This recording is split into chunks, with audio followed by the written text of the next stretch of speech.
Sumainyo ang Panginoon. at sumaiyo rin. Ang mabuting balita ng Panginoon ayon kay San Lucas. Papuri sa iyo, Panginoon.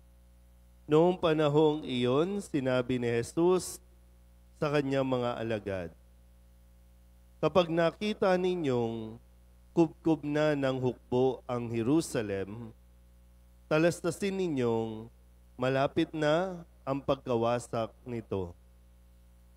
Dapat tumakas sa kabundukan ang mga nasa Judea at umalis ng lungsod ang mga naroon. Huwag nang pumasok doon ang mga nasa kabukiran, sapagkat ito ang mga araw ng pagpaparusa bilang katuparan ng mga nasasaan sa kasulatan. Kawawa ang nagdadalang tao at napapasuso sa mga araw na iyon, sapagkat darating ang malaking kapighatian sa lupaing ito at ang puot ng Diyos sa bansang ito. Mamamatay sila sa tabak at dadaling bihag sa lahat ng bansa. At ang Jerusalem ay magiging busabos ng mga hintil hanggang sa matapos ang panahong itinakda sa mga ito. Magkakaroon ng mga tanda sa araw, sa buwan at sa mga bituin. Sa lupa, ang mga bansa ay masisindak at malilito dahil sa ugong at mga daluyong ng dagat.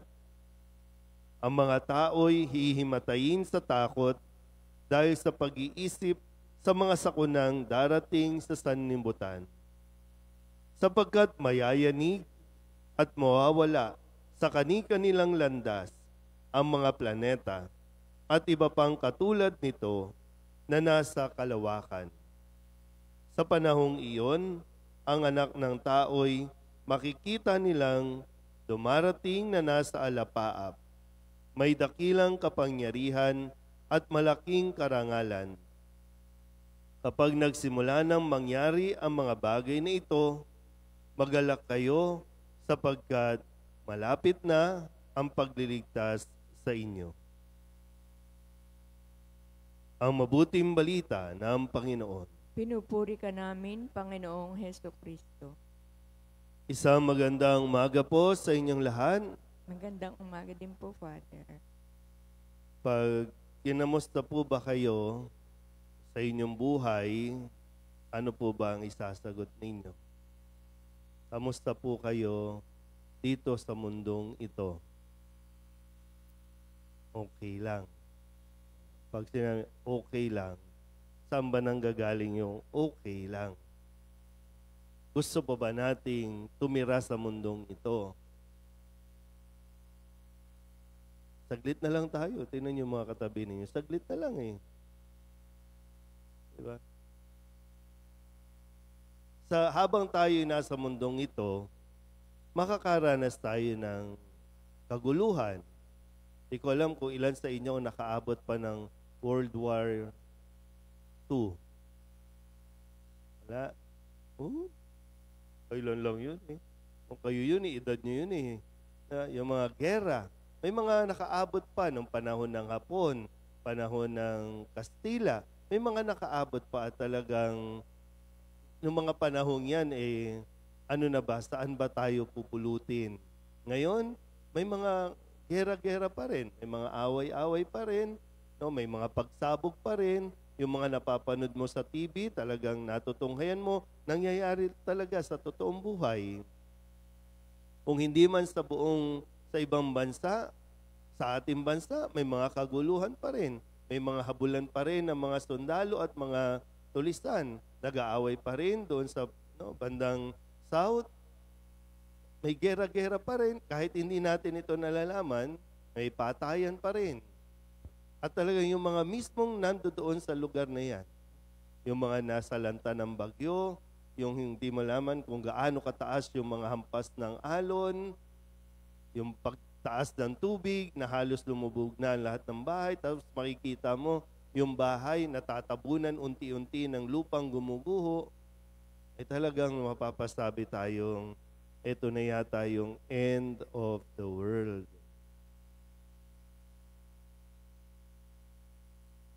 Kung papalitin natin ng konti, sa loob ng tahanan may gera. Diba? Sa loob ng tahanan may gera. Kaya nga yung iba gusto na lang lumayo, umalis. Para bang mag-migrate na lang, iwan na lang ito kasi ang gulo eh. Parang walang katapusang gulo, parang walang katapusang pag-aaway-away, hindi pagkakasunduan, mundo, 'di ba?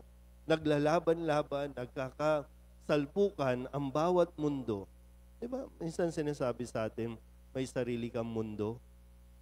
May sarili akong mundo. Nagka-clash yung mga mundo natin, so nagkakaroon ng end of the world. Sino pa bang gustong mabuhay sa ganyan? Na puro kaguluhan. Wala naman. Pero yung mga sinasabi sa atin sa Ebanghelyo, pwedeng mangyari ito. Pwedeng sa panahon natin o sa lifetime natin, pwedeng hindi. Pag binabasa ko nga ito sabi, sana hindi ko na maabutan.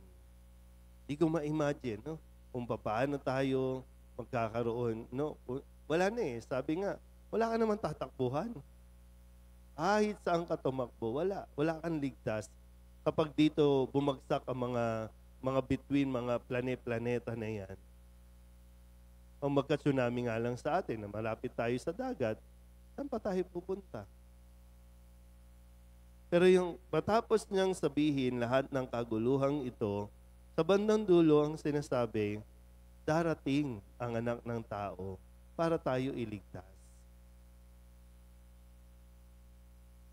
Kaya mas mainam po na habang nandito tayo sa mundong ito, baka mas pwede natin pagtuunan ng pansin, paano natin i-enjoyin ang buhay?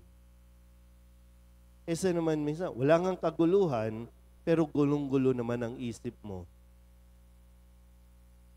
Walang kapayapaan, walang kapanatagan. Pero kung sakali daw, mangyari na ang mga ito, imbis na matakot, sabi nga, no, mas magalak tayo. Kasi ibig sabihin, paparating ang anak ng tao para tayo tulungan, para tayo iligtas. So lagi may ganun pala, no? Sa bawat pangit na nangyayari sa buhay natin, mayroong magandang darating. At yun yung tingnan natin. Kasi yun ang magbibigay ng pag-asa sa atin. Hindi habang buhay, paghihirap. Hindi habang buhay, paghihirap. Hindi habang buhay tayong magkakasakit. Matatapos din yan. At kapag natapos na yan, o mangyayari yan, kapag dumating na si Jesus sa buhay natin. Habang hinihintay natin yan, kaysa pagtuunan mo ng pansin yung sakit, yung problema na nagpapalala, no, sa atin, na isip tayo ng isip ng kung ano-ano, enjoyin mo na ang buhay mo. Sayang. Mga lola, mga may edad na, kumain na kayo ng ice cream. Kumain na kayo ng kung anumang pinakaasam niyo. Kain lang kasi, tikim lang kasi. No?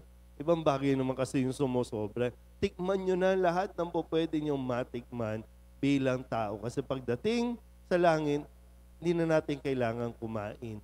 Kasi wala nang kagutuman doon.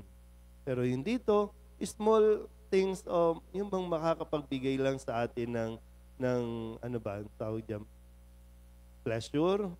No? Yung konti lang na masarap pala ito. At talaga namang masarap mabuhay. So huwag mong i-google ang iyong buhay sa kakaisip ng kung ano-ano. Kahit yung sakit mo, huwag mo nang isipin. Isipin mo, masarap mabuhay. Kaya kapag nawala yung rayuma, sige, lakad. Pag may rayuma, hinto. Kasi yung Wala nang rayuma, pero naiwan sa mukha mo yung bakas ng rayuma, yung init ng ulo, yung sama ng loob. Wala. Sayang po, no? Sayang ang oras, sayang ang panahon.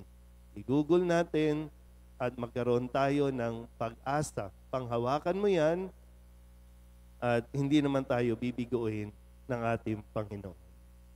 Amen?